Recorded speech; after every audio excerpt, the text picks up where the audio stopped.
Hello everyone. Today we're going to go over this nice Holman CSB giant print center column reference Bible that I got. As you can tell by the box, this is much bigger than I thought it was going to be because I got a good deal on it.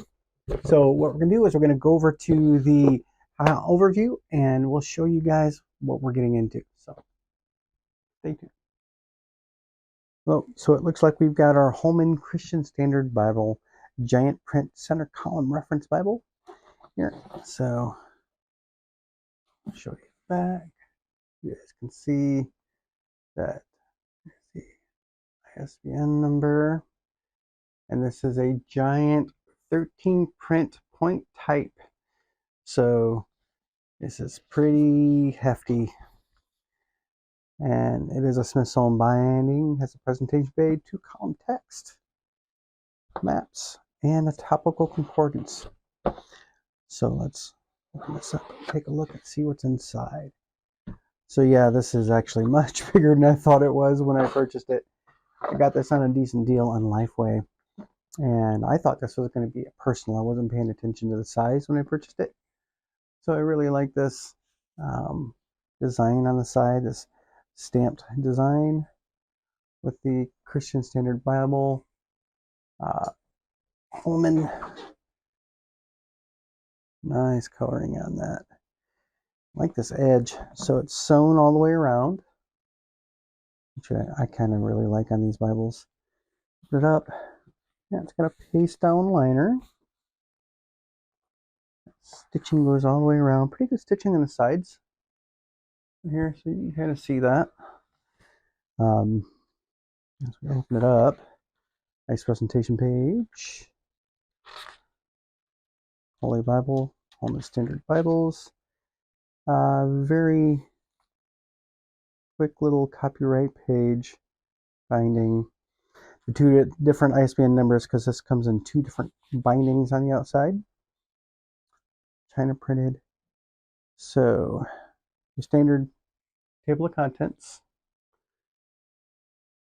Old Testament, New Testament. A little bit of additional material with the Concordance and the introduction to the Christian Standard Bible in the next couple of pages.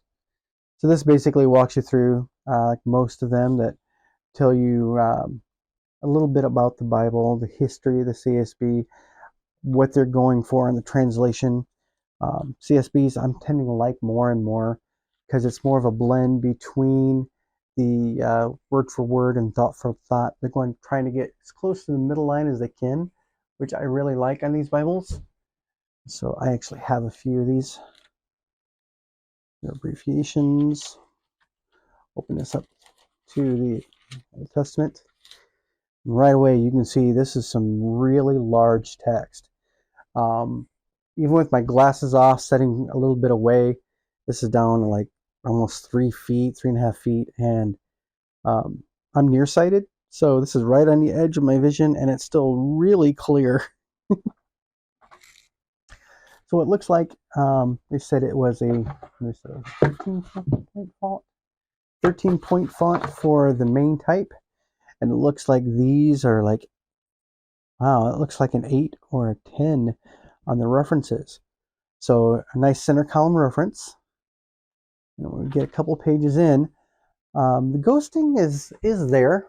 I mean, you could probably see it a little bit on the camera, but it's not as bad as some of these.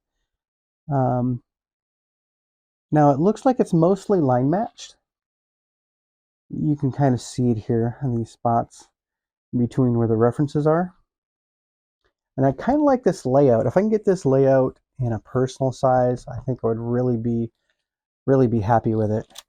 Let's jump ahead here and see if we can get to the poetic sections to see how bad the ghosting might be. But it's pretty good.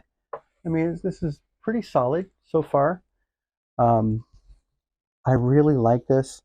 And I know as I get older, I would probably definitely appreciate this more. Because all of the little Bibles I got to hold really close up to read. So this would be a good change. And it's sticking together a little bit. That's what happens with this type of a gilding. that nice gold gild. Now let's jump ahead quickly into the Psalms. So it is a standard poetic, kind of a line-by-line poetic. And you can see the ghosting more, but it's actually really good. I think the large text seems to help with the ghosting. It comes with one ribbon, and I think I'm almost at the ribbon right now. So let's see if I can pull this apart. So it looks like, oh, it's a little piece of glue stuck on the ribbon. I didn't notice that before. So it is a nice double-sided ribbon, which is kind of standard so far that I'm seeing from Holman. Really nice.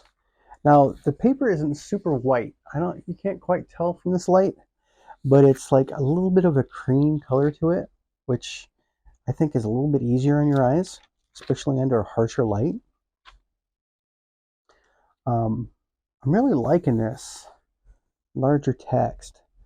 Yeah, I lucked out on my personal and I got a giant text personal size, and that's perfect size. It's like an 8.5 or 9-point font. I can't talk today. So normally when you see these center column references, you have a tendency to push the text toward the gutter, and it really, really is good. I mean, it's really good, lays flat, a lot better than some I've seen. As we go a little bit farther here, let's see if we can jump forward again into the New Testament. Ezekiel, Daniel, Sarah. Okay, so we're going into the New Testament, and as you can tell, this is a red letter Bible. So go into Matthew. I like the way they present the genealogy. I tend to look at that because that gives me an idea of how their layout's going to be. The ghosting is really showing through here because there's a lot of text on the next page behind it. So that's why I tend to come to Matthew to take a look. But the red on this red letter is really good. There is some bolding on here. So there is a meaning to the bolding. Usually it's emphasized words.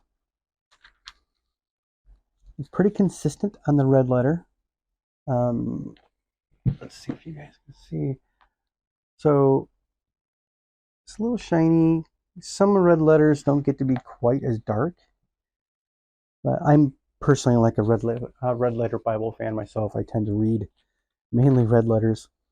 This one is coming out pretty good. So I believe I got a pretty decent deal when I picked this one up.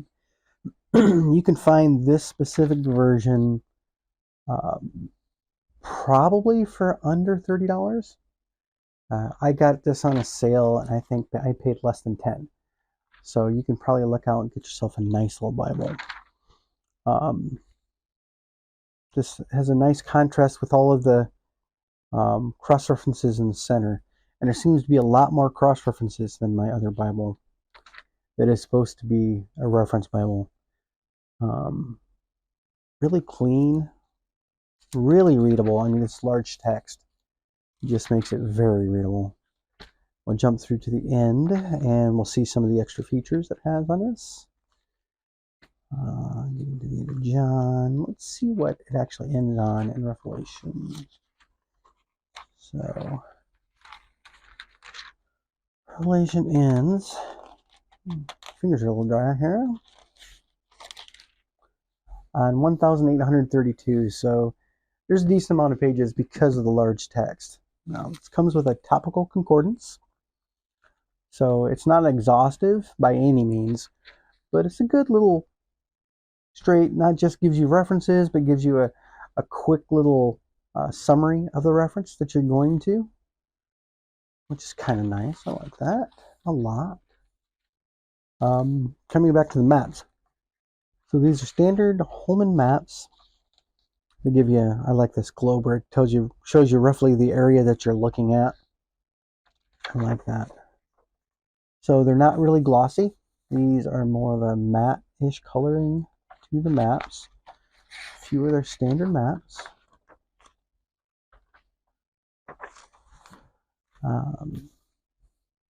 Yeah, it's really good. I'm really impressed with this. I mean, I was really impressed with this when I got it, even though it was much larger than I thought it was going to be. So your in sheet and paste down sheet. Stitching is really solid all the way around. And this gilding turned out really nice. I mean, I like this. Shiny, consistent. I mean, there's a couple little marks, but I don't know if that was from me doing that. But overall, I was really impressed with this. So what I'll do is I'll put a link in this, at least an Amazon link, and I'll see if I can find a Lifeway link. And if you guys are interested in this, go ahead and pick one up. I'm trying to do more really reasonable priced offerings on the Bibles that I'm trying to present, because I know once you find one you like, you could always get a rebound to something that's going to last a lot longer if it comes down to it. So thank you guys for watching. Be sure to subscribe for any other new videos that are coming the way. And I will be glad to see you guys in a video in the near future. So thank you.